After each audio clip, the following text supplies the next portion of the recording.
નમસ્કાર વિદ્યાર્થી મિત્રો, આજના વિડીયોની અંદર આપણે ધોરણ 6 વિષય સામાજિક વિજ્ઞાનની પ્રથમ ત્રિમાસિક કસોટી 2026નું સંપૂર્ણ સોલ્યુશન સાથે પ્રશ્ન બેંક લાવ્યા છીએ તથા મોસ્ટ એમપી પેપર પણ લાવ્યા છીએ। આ એવા પ્રશ્નો લેવામાં આવેલા છે જે મિત્રો કે તમારા પ્રકરણ 1, 2 અને 4માંથી ખૂબ જ અગત્યના પ્રશ્નો હોય એ પ્રશ્નોનો અંદર સમાવેશ કર્યો છે અને તમારે એનો જવાબ પણ શોધવા જવાનો નથી, દરેક પ્રશ્નની નીચે એનો સાચો જવાબ આપેલો છે। ઓકે, તો ખાસ મિત્રો વિડીયોને અંત સુધી જોજો, બીજા મિત્રોને શેર કરજો અને આવા ઉપયોગી વિડીયો માટે આપણી ચેનલને સબસ્ક્રાઈબ કરી દેજો। પહેલો પ્રશ્ન છે મિત્રો કે પોરબંદરમાં રહેતો રોહન અને તિનસુકિયા એટલે કે અસમમાં રહેતો તેનો મિત્ર ફોન પર વાત કરે છે। તો અસમમાં સૂર્યાસ્ત થઈ ગયો છે જ્યારે પોરબંદરમાં હજુ દિવસનું અજવાળું છે, તો આ સમયના તફાવતનું મુખ્ય ભૌગોલિક કારણ કયું છે? તેમાં જવાબ બી આવે કે બંને શહેરો વચ્ચે 30° રેખાંશનો તફાવત છે। તો એનું સ્પષ્ટીકરણ પણ નીચે લખેલું છે કે 1 રેખાંશ પાછળ 4 મિનિટનો સમય બદલાય, તો 30° પાછળ 30 × 4 એટલે કે 120 મિનિટનો સમય બદલાય। 120 મિનિટ એટલે 2 કલાકનો। રેડી? તો એના કારણે જ આ રીતનો ફેરફાર દેખાય છે। બીજું છે, એક સંશોધક ટીમે જમીનની નીચેથી પ્રાચીન માટીના વાસણો, સિક્કા, રમકડા અને ઈંટોના અવશેષો ખોદકામ કરીને શોધી કાઢ્યા। તો ભૂતકાળના માનવ જીવનનો અભ્યાસ કરનાર આ નિષ્ણાતને શું કહેવાય? તો એમાં સી જવાબ આવે કે પુરાતત્વવિદ। ત્રીજું, જો તમારે નકશામાં માત્ર નદીઓ, પર્વતો, મહાસાગરો અને ઉચ્ચ પ્રદેશો જેવી કુદરતી વિગતો જોવી હોય તો તમે કયા પ્રકારના નકશાનો ઉપયોગ કરશો? તો એમાં બી જવાબ આવે ભૌતિક નકશો।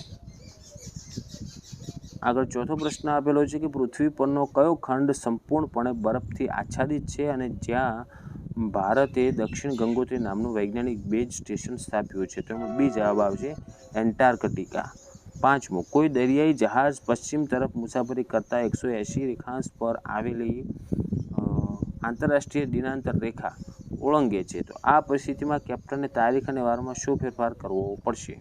તેમાં જવાબ આવશે ઓપ્શન એ, એક દિવસ ઉમેરવો પડશે। દાખલા તરીકે જો રવિવાર હોય તો એનો સોમવાર કરવો પડે। પહેલો પ્રશ્ન હવે ખાલી જગ્યા પૂરવાની છે કે પૃથ્વીની સપાટી પરનું સૌથી મોટું અક્ષાંશ વૃત્ત ખાલી જગ્યા તરીકે ઓળખાય, તો એને કહેવાય વિષુવવૃત્ત। બીજું, વિશ્વનો સૌથી મોટો મહાસાગર ખાલી જગ્યા મહાસાગર છે, તો એને કહેવાય પેસિફિક મહાસાગર અથવા પ્રશાંત મહાસાગર પણ કહેવાય છે। ત્રીજું, ઇંગ્લેન્ડના લંડન નજીક આવેલ ખાલી જગ્યા સ્થળ પરથી પસાર થતી 0° રેખાંશને મુખ્ય રેખાંશ વૃત્ત ગણવામાં આવે છે, તો એમાં આવશે ગ્રીનિચ। કયા સ્થળ ઉપરથી પસાર થાય છે? ગ્રીનિચ ઉપરથી। ચોથું, સંયુક્ત રાષ્ટ્રો દ્વારા દર વર્ષે ખાલી જગ્યાના દિવસે વિશ્વ મહાસાગર દિવસ તરીકે ઉજવાય, તો એમાં જવાબ આવશે 8 જૂન। પાંચમો, પૃથ્વી પરના પ્રાચીન ખડકોમાંથી મળી આવતા વનસ્પતિ અને પ્રાણીઓના સચવાયેલા અવશેષો કે છાપને શું કહેવાય? તો એમાં કહેવાય મિત્રો અશ્મિ। હવે ખરા ખોટા।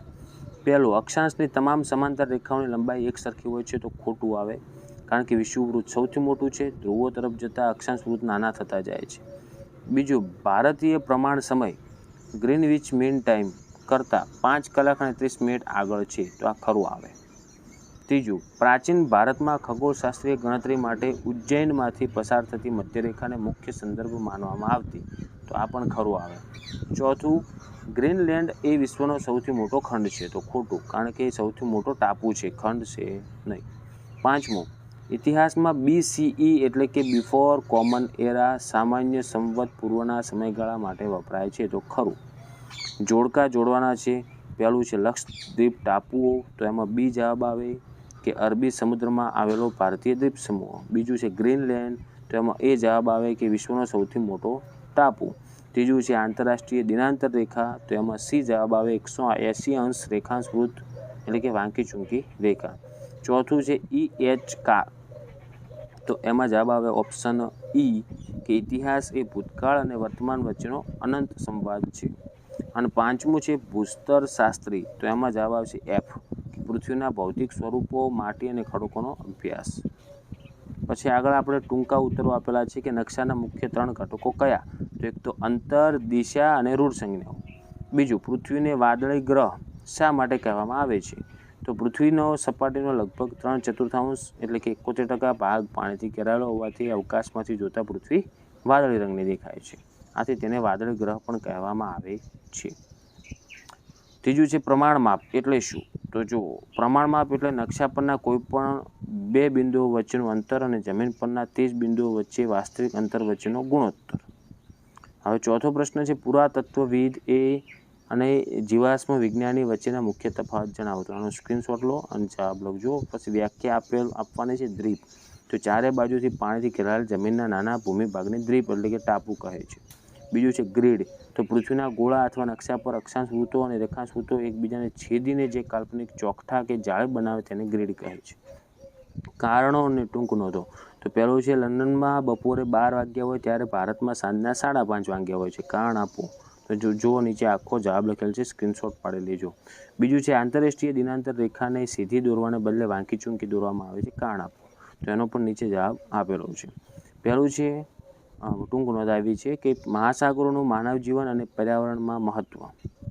અને બીજું છે ઇતિહાસમાં કાલગણના પદ્ધતિ એટલે કે CE અને BCEની સમજ. તો આ બંનેનો સ્ક્રીનશોટ લઈ લેજો. હવે મુદ્દાસર વિસ્તૃતમાં પહેલો પ્રશ્ન આપેલો છે કે અક્ષાંશ અને રેખાંશ વચ્ચેનો તફાવત સ્પષ્ટ કરી પૃથ્વી પર સ્થાન અને સમય નક્કી કરવામાં તેમની ભૂમિકા વિગતે સમજાવવાનું છે.